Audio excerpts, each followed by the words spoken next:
John chapter 14, starting in verse 6. If you remember the past 2 weeks, we've been covering the I am statements in the Gospel of John. We've covered quite a few so far. Looks like I kind of thought that I had I don't know why I did, but I thought I miscounted the number of Wednesdays that we had and divided up the I am statements into those Wednesdays. This is our last Wednesday on this before Corey's back, and I'm going to go to lectureship. So we have more than we can probably cover tonight, but I'm going to share them all with you. That way, if you want to go ahead and study them later, then that would be a great thing for you to be able to do. They're very straightforward. They're very easy to catch on, and they're great for describing to us who Jesus is, his identity, and everything that he provides to us as we come to him. So the one that we're going to cover tonight first is the way, the truth, and the life. Now, I'm considering that one I am statement because if you look in John chapter 14, verse 6, Jesus said, I am the way, the truth, and the life. No one comes to the Father except through me. So, yeah, it's one statement. It was one thing that he said. So I count it as one statement. But each of these three things is a very separate idea. One of them, I believe the way, is something that I think we kind of captured that a little bit last week. So we probably won't touch it as much this week. If you remember, we talked about him being the gate or the door, and he was the great shepherd. And so they hear his voice, they're following that pathway, he guides them and lets them into that door. And so he is providing that way for them to come in and have access to the Father. And so we kind of covered that a little bit. We're going to cover truth and life a little bit more this evening. So each one of these statements, we've been trying to connect them to, if you don't have this, what are you missing? What are you missing? And so if you don't have the way, you're missing that path. We talked about how you don't have access to the Father. You have to try and go around another way, and then really you're just an intruder. You were not welcome. So you don't have a path if you do not have Jesus, who is the way. If you do not have truth, that means that you're living in a life of lies. Nothing that you have is of the truth. We'll look at some verses that kind of explains that, but you know that that's out there in the world. That's really affecting a lot of people. Their life is full of lies. They have nothing that they can really grasp and hold on to that they know is truth. And that's an unbelievably bad situation to be in. It's like they have no anchor. No anchor. Yeah. You can't fully trust. I think truth not only shows us what is right. I think there's an aspect of it that shows us what holiness and righteousness is. But it also gives us that anchor to feel firm about who God is. It answers the question, why am I here? How did I end up here? What am I supposed to be doing while I'm here? Those are three questions that if you don't have Jesus, you don't have a good answer to that. I promise you ask people that. Okay? How'd you get here? They don't have a good answer to that without Jesus. Why are you here? That's a deep, theoretical question that could keep philosophers busy for a long time. Christians, that question won't keep you very busy for very long. It's a simple answer. And then, what are you supposed to be doing while you're here? That's another easy question for us because we have truth, because we have access to Jesus. Those questions were not difficult to him. He knew the answers because he himself was truth. Again, anytime we have one of these statements, he's not saying, I am telling you the truth. Okay, I could say that. I used to,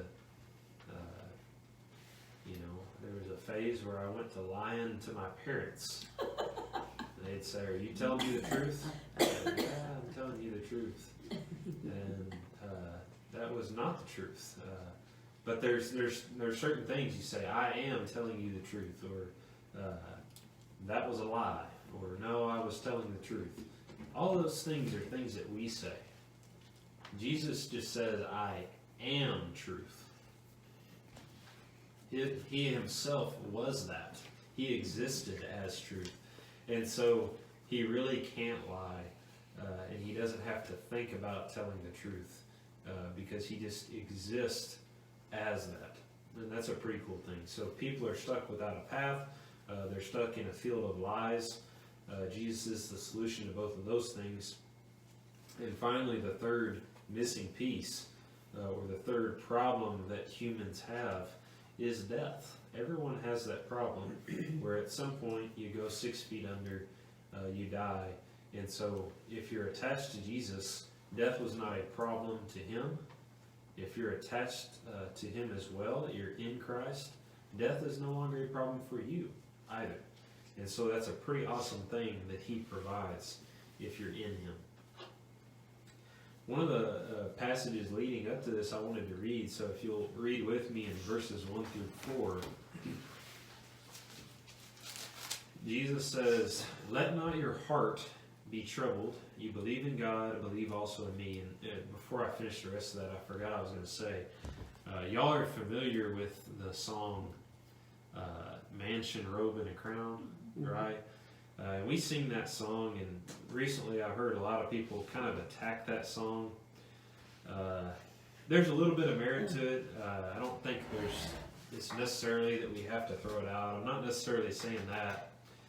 But people are a little bit worried that as you're singing that song, almost as if you've missed the point of what heaven is and the awesomeness that's contained therein. So I want you to listen to how many times he mentions self. And remember that Jesus is not self-centered in a bad way, but in any other case, if you read this and you hear somebody talking like this, you'd almost start to question it. Okay? "Let not your heart be troubled. You believe in God, believe also in me. In my Father's house are many mansions. If it were not so, I would have told you. I go to prepare a place for you. And if I go and prepare a place for you, I will come again and receive you to myself, that where I am, there you may be also. And where I go, you know, and the way you know." Okay, I read it like that on purpose, that what's the whole point of heaven and this place? What's there? Jesus. Okay, maybe some mansions are there too. It really just means dwellings. He's a part of the whole process. Mm-hmm. Everything. It's him that we're after, right? Because mansion, robe, and a crown, some people already have that. I mean, I don't. I may have you can buy like a bathrobe at Walmart for pretty cheap. You can't buy a mansion too cheap, but some people have that. I mean, I'm sorry, but mansion, robe, and a crown. Look at the Queen of England. She's always wearing this fancy get-up. She basically lives in a mansion. She wears a crown, or at least a really fancy hat half the time. So That don't mean she's gonna have one though after she dies. but Do does you Jesus think- live in her house? That's Do the you question we think want to that answer. that is literally, or like a figurative speaking of, you know? Well, there's a lot of imagery in Revelation. It talks about like streets of gold, all of those things. I think that really we can't even hardly imagine what it's going to be like. I do know, at least from that song, that you can derive some of those thoughts. So James 1 verse 12 says that if we keep the faith, we'll be given the crown of life. Is it real? Is it, I mean, who really needs a crown rather than, wouldn't you rather have life instead? Yeah. That would be our crown there. Well, all the stories that Jesus taught, he had to make it something relatable to us, for us mere mortals to try to even begin to comprehend it. And so that's why he uses so many similarities Yeah. and figures of speech. Yeah, and the robe, I think, is probably, you know, back then, the rich people wore the nice robes, you know. Well, it Where the other ones always, wore kind of like cloths. always talked about angels in white robes, you know. Yeah. In Luke 15, the prodigal son, when he returned, the father presented him with a robe and put a ring on his finger. So I think you can get the crown of life, you can get the robe idea. If you read this passage, you might connect the mansion idea. But if Jesus is not a part of that, you've definitely missed the point, and you've missed the excitement of what's there and what we really are after. Because really, you can find the mansion, robe, and crown on this earth. We want something more than that. Verse 23 here in chapter 14 says, Jesus answered and said to him, if anyone loves me, he will keep my word, and my Father will love him, and he will come to him and make our home with him. He who does not love me does not keep my words, and the word which you hear is not mine, but the Father's who sent me. And that right there, I think, is the true mansion, robe, and a crown. That if you keep the word there, God, Jesus, they're going to make their home with you. That's the key that you want to ask. You ever go on a long trip or a vacation? The first question you might ask when you start to talk about, or the most important question you might ask, is where we're going, right? You might think that. That's an important question. I think that's good. The more important question, though, I think, is who's going on the trip. Because if you ever had an annoying cousin, How we're getting there. nieces and nephews, Yep. I wore the shirt on the right who's now. going on the trip? Yeah, exactly. Especially if it, maybe somebody you don't even know and they're going to be there. You arrive at the hotel, but they give you a room that's double booked, and there's other family there you didn't expect. It's not going to be fun. If you've ever gone on a Where's mission the trip, dump? you know you're going to sleep with somebody that you haven't known before. Yeah. So the question is, who's going to be there, not necessarily where it is. And we spend so much time arguing over, is it going to be a redeemed earth, or are we going to go far beyond the galaxy, and that's where heaven will be, and who cares? If that was important, we would have been told that. Yeah. Well, Jesus' apostles are the ones asking these questions, and that's why he's giving these replies. Yeah. So they did not even totally understand what was going on. Right. But they loved being with him, Yeah. and they couldn't bear the thought of him not being there, of him leaving them. And these are such comforting verses. Yeah, it's the only way he could describe it to them back then, and now. But I think the song is okay. I do too. Yeah. I don't know, because he Well- says mansion, and like you said in the story of the prodigal son, the father gives the son a robe, and the that's crown why. is mentioned. Yeah, that's why I found those biblical. verses Yeah. to point that out. It's a question of whether or not you are looking for those physical aspects, and you've missed the point of Right. Jesus. I think that's where people Get get it wrong. Yeah. a little bit scared, right? Because if you do miss Jesus, all you have is a mansion, robe, and crown, right? And so I'm not here to defend or reject the song.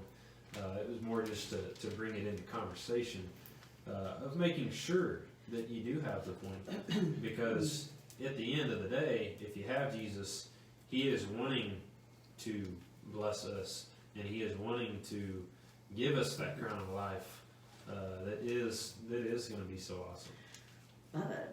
I've thought about this several times myself. I drive down the road singing hymns and stuff like that, you know, and that's one of them that I have. And I've stopped and thought about it, and I guess to me, what those people are thinking, maybe, because I kind of sparked that for a minute myself, that the mansion, the robe, and the crown is in their eyes, making theirself equal to Christ, you know. That's what they think, I think. Yeah, I you know. think the next one we're going to talk about, the next I am statement tonight, is about, because I paired them together, he later says that he is the king. And we call Jesus the King of Kings. And yes, I think that a lot of times many people out there are making themselves a king of self, rather than making Jesus king over ourselves. So that's a part of it. We put that. And kings are the only ones that have crowns. Yep. You know. There you go. And so we can put that on Jesus, or we can put it on our own head. How are you going to do it? So that's an important question. John chapter 8, verse 42 gets us into the idea of truth long before he made this statement. And so I think it'd be good to look at. Chapter 8, verse 42, Jesus said to them, "If God were your Father, you would love me, for I proceeded forth and came from God, nor have I come of myself, but he sent me. Why do you not understand my speech? Because you are not able to listen to my word. You are of your father the devil, and the desires of your father you want to do. He was a murderer from the beginning, and does not stand in the truth, because there is no truth in him. When he speaks a lie, he speaks from his own resources, for he is a liar and the father of it." So that gets us into that idea of truth there again. And you have God, you have Satan, you have truth, you have lies. And if you're not in God, no matter what other situation, whether you're atheist, whether you're another religion that's out there, of another faith there, you don't have God. You don't have truth. Therefore, you are falling in that category of lies. Now, there is plenty to respect about other people that are in other faiths that have different beliefs or different gods than us. They have a lot of them have very nice practices, but they don't have the truth, which is Jesus. And so, unless you put your faith in Him, you're missing out in something very grand. That's some pretty powerful verses right there. Yes, yes. And it was something that he was saying to real life people. Yeah, Think to about the that. Pharisees. Mm-hmm. The Pharisees and the Jews. Yeah. You know, there's that's something that they felt so very strong about, this connection that they had with God. They did. This strong connection. And so for him to do that was to rock them at their core, to absolutely destroy everything that they thought. And, you know, don't you imagine that offended them? It did. To the point of wanting to take up arms and kill him. That definitely offended them, and yet, you know, why didn't Jesus? Why would he say something that offended somebody? Because he was here to bring He truth. was the truth. That's like, Yeah. that's like today, you know, But he today, says a lot yeah. of things that people don't like. But they didn't want to hear that. Yeah. so- No. And the Assembly of God people that are friends of mine are so sincere, and they are better people than I am. I mean, they really work for God. they are so sincere. When you tell them that they might not have all the truth, they are really angry with you. Yeah. They See, that's think they're that's right. one step back for them right there, if they get angry with you. You shouldn't be angry over Well, trying to teach. like you said, know. it rocks Yeah. them to the core, because Yeah. they are so sincere and they're working hard and they mean what they really honestly think they're right.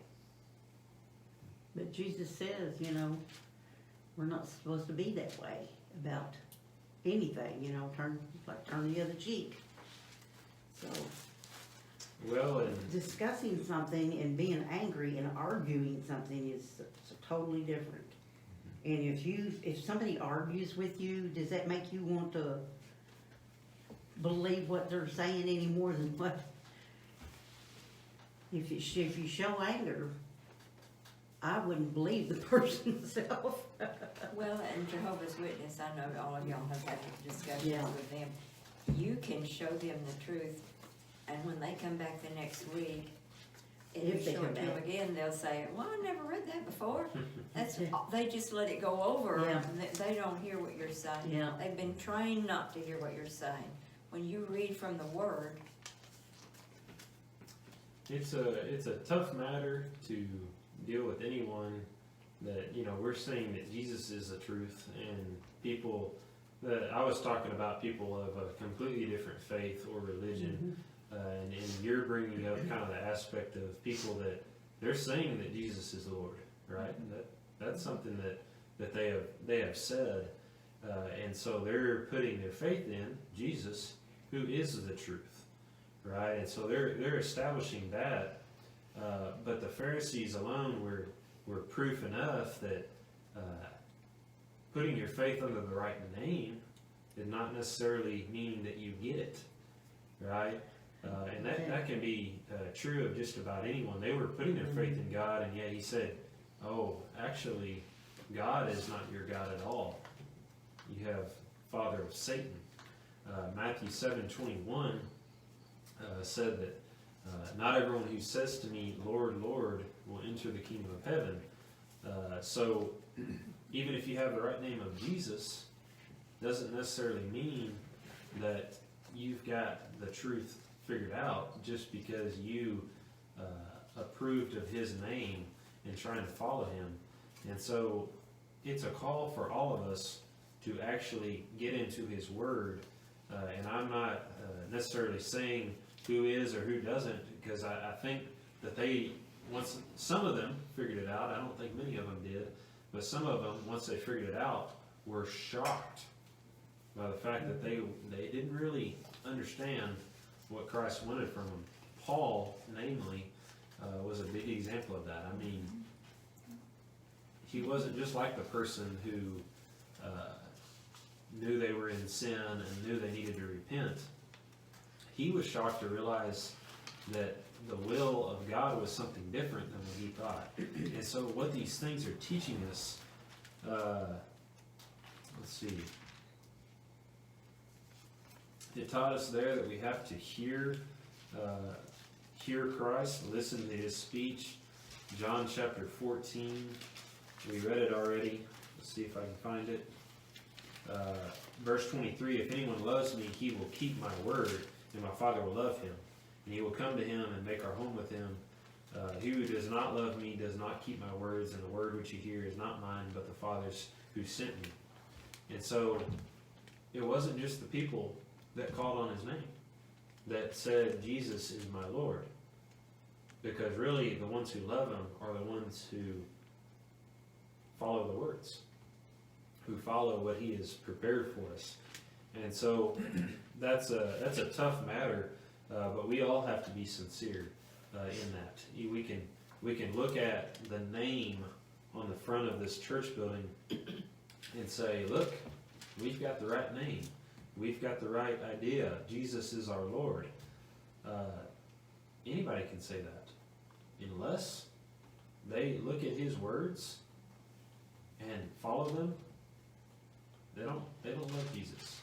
They haven't actually listened to what he has to say in his teaching. So It's an important thing for us to be able to share with others. It's an important thing for us to think of self and really looking into those words and not just assuming that we're doing what we need to just because we've got the right name. Verse 48. Then the Jews answered and said to him, "Do we not say rightly that you are a Samaritan and have a demon?" They said that because of all the stuff he had said. They couldn't believe it.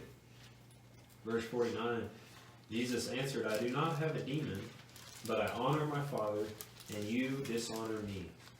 And I do not seek my own glory. There is one who seeks and judges. Most assuredly I say to you, if anyone keeps my word, he shall never see death." Then the Jews said to him, "Now we know that you have a demon. Abraham is dead and the prophets, and you say, if anyone keeps my word, he shall never taste death." Now we read this a couple of weeks ago and read the rest of that passage, so I'm sure you all are familiar with where it goes. But I find that interesting. We talked about truth mainly. We talked about the way. We talked about truth. We haven't talked much about life. That part right there gets into this aspect of life. And this passage in Acts has always been interesting to me. Acts chapter 2, verses 23. This is them explaining on the day of Pentecost what had happened and who Jesus was.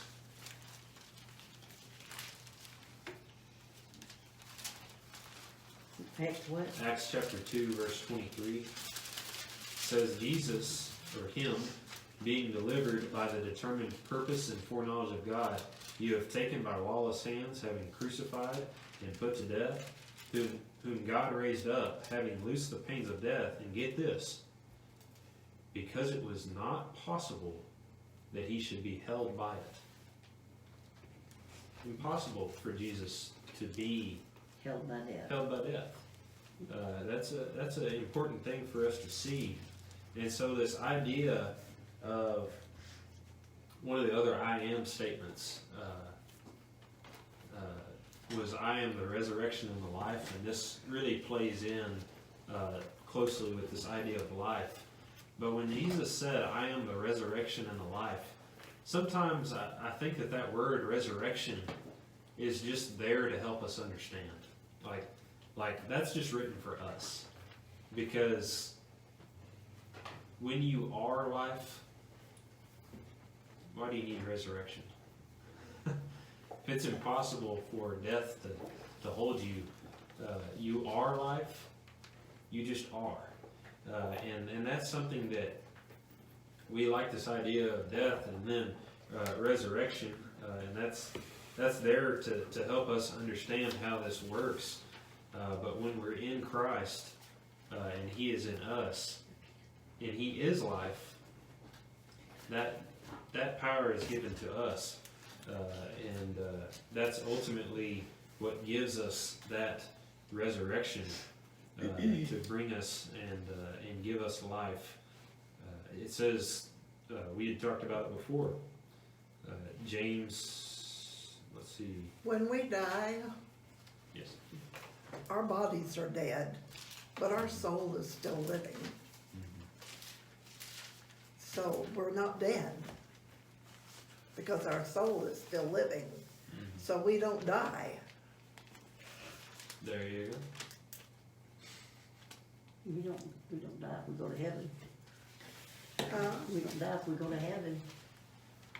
We die before we go to heaven. No. Never mind. No, you got it right there. If we're with Jesus, we have His Spirit within us, Right. and then our body dies. You know, that's where sometimes we have to understand the full context here, because one might say, back in John chapter 8, verse 51, most assuredly I say to you, if anyone keeps my word, he shall never see death. Verse 52, it says they'll never taste death. Someone might look at that and go, well, the Bible contradicted itself, or it didn't pan out the way he thought it was. But you said it, right? Our body sees it, but our soul doesn't. Right. And that's because if we have an understanding of what's going on at baptism, and God gives us His Spirit, it wouldn't make sense for, body, soul, and spirit all to die if we're in Christ, because His Spirit is in us. His soul, And it our would have to souls, die, our souls go right back to God. That's right. And so that's a good thing for us to understand, and also to get to share with other people that have that fear of death, that have that understanding of what's coming upon them. We have a different understanding. The body, don't get me wrong, as it departs and as it becomes older and it reaches that physical death, it talks about a lot in 1 Corinthians 5, maybe it's 2 Corinthians 5, I think that's right. A couple other places. Physical death is uncomfortable. It's not taking that away from us or saying you should never feel uncomfortable or never have any struggle, because it is going to be tough, but we still get to know that we have life. Okay, real quick, as we're getting closer to running out of time, cover one other that I think goes well with this. John chapter 18, verse 37.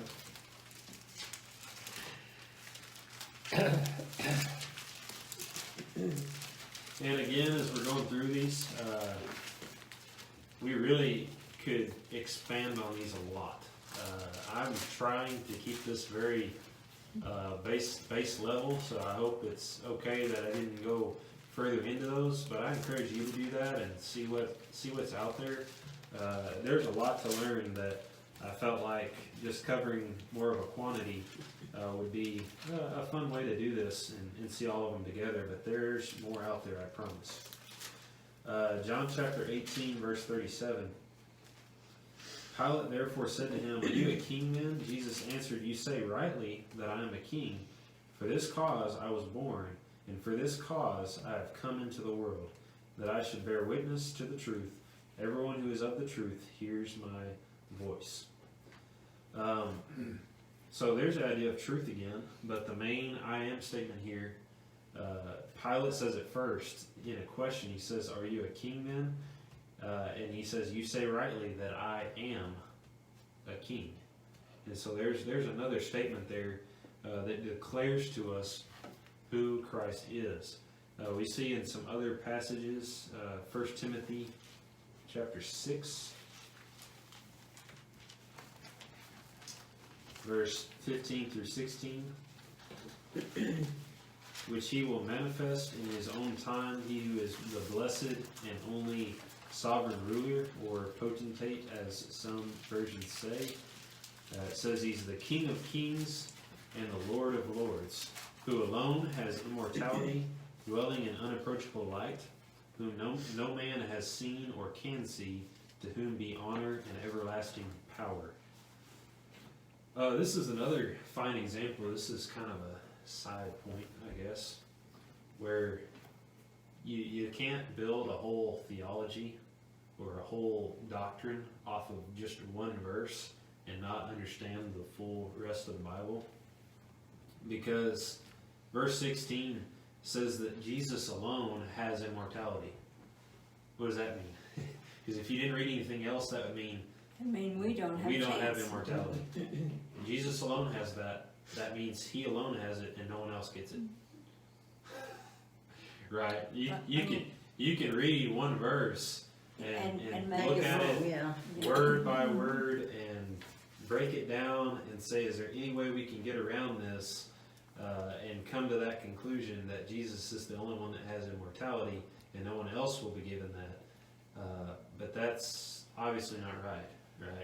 And so we read the whole Bible and we try to make an understanding and not go creating these single ideas based off of one verse, because that ultimately will give us the wrong understanding.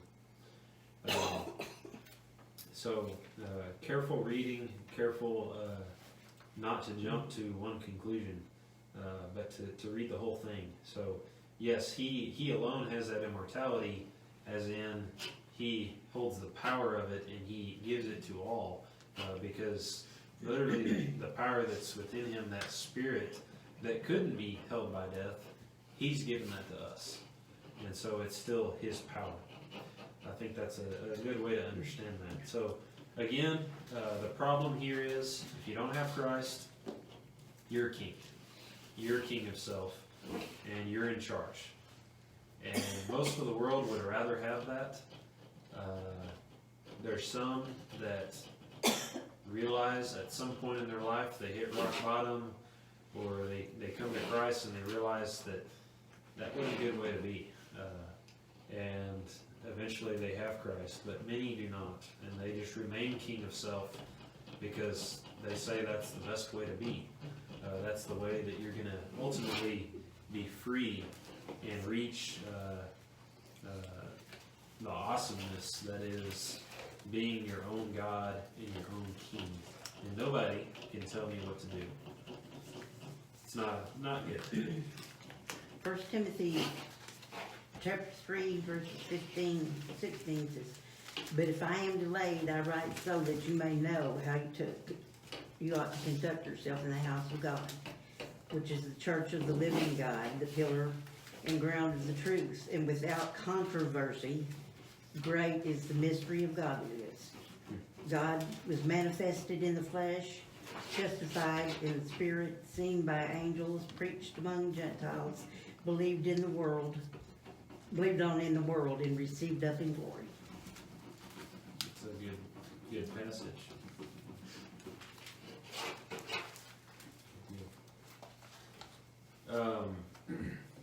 Well, that's the last two that I feel like we have time to cover. I'm going to just kind of rattle off the rest of them and tell you what issue I think this solves. And so if you want to write them down, if you want to look at them or something, I'll try to go slow, and if I need to go back around, just let me know. So one that we talked about, the resurrection and the life, that's in John chapter 11, verse 25. John 11, 25. The issue that solves is obviously death. Another one, he says, I am he, which basically means that he is the Messiah. The fact that they didn't have to use any other words to describe what he was talking about there, and he just says he, capital H-E, means that they were referring to this one that they were looking toward, the Messiah. And that's what that refers to. John chapter 9, verse 9. Also chapter 13, verse 19. And then also chapter 18, verses 6 and 8. The problem that solved, I believe, is in Romans chapter 5, verse 9. If you want to check that out, see what that says, I think that's a great verse for us to think about and look at. What was that? Romans 5, 9. Okay. Name those other ones if you don't mind. Okay. The first two? Is that what you're looking for? I'm looking for the ones you've already named off, because I just now found my pen. Oh, okay. Okay. Sorry. John 11, 25. Okay, And then John 13, 19. okay. 9, 18, verses 6 and 8. That'll get you in the Okay. right spots. Another one is the true vine. John 15, 1. That one obviously provides us that nourishment and connection to God that we continually need. So that's an important one. And then the last two, sometimes we think of them as, I'd say, less profound. It's like the very basics of who Jesus is, and you'd almost think like, well, duh, that's obviously who Jesus is, and that doesn't tell me anything. I think it does. So he says in John chapter 14, verse 10 and 20, he says, I am in the Father.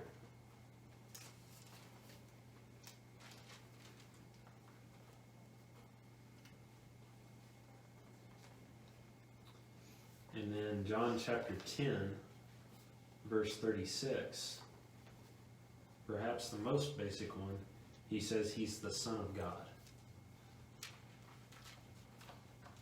Again, the things that kind of solves, if you look at Romans chapter 5, verse 8 and 9, it says that he gives us one particular thing in Romans chapter 5, verse 8 and 9, and that is love. That's the most important thing that we need. That's why I feel bad. I was leaving that as like the ultimate ending to the session. Obviously, we ran out of time there.